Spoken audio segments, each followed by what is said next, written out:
सूर्य की रोशनी पत्तियों से नृत्य करती है, जंगल को जीवंत रंगों में रंग देती है, क्योंकि रंगीन पक्षी पेड़ों के बीच फुदकते हैं। जीवंत जंगल के बीच चुनी एक शाखा पर अकेली बैठी है, दुख की एक छोटी सी आकृति। चुनी अपने घोंसले में अकेली बैठी है, निराशा से भरी हुई। मैं बहुत छोटी हूं, मैं कोई बड़ा काम नहीं कर सकती, चुनी फुसफुसाती है। उसकी आवाज कांप रही है।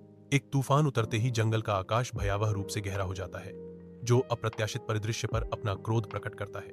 तूफान तेज होने पर जंगल शांत हो जाता है, हर प्राणी तूफान से शरण लेता है। ऊपर छत्र में चुनी अपने घोंसले में अकेली बैठी है।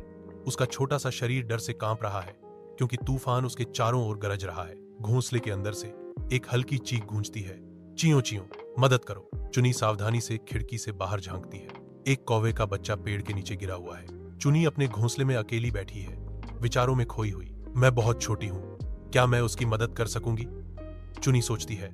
उसकी आवाज मुश्किल से फुसफुसाहट थी। फिर उसके दिमाग में एक आवाज गूंजती है, हिम्मत हमेशा शक्ल से नहीं, दिल से पहचानी जाती है। चुनी अपनी छोटी पंख फैलाती है, हवा के खिलाफ धकेलती है। वह शक्तिशाली ढंग से उड़ती है, तेज हवाओं से जूझती है, कौवे के बच्चे की ओर बढ़ रही है। धीरे से वह अपनी चोंच से चूजे को सहारा देती है, धीरे धीरे उसे सुरक्षित स्थान पर ले जाती है। तूफान फीका पड़ जाता है और जंगल फिर से सांस लेता है। चुनी खड़ी है, विशाल हरियाली के बीच एक छोटा सा नायक, जिसने कौवे के बच्चे को बचाया है। जंगल के निवासी चुनी की बहादुरी का जश्न मनाते हुए खुशी से तालियां बजाते हैं। एक बुद्धिमान बूढ़ा उल्लू चुनी के पास आता है।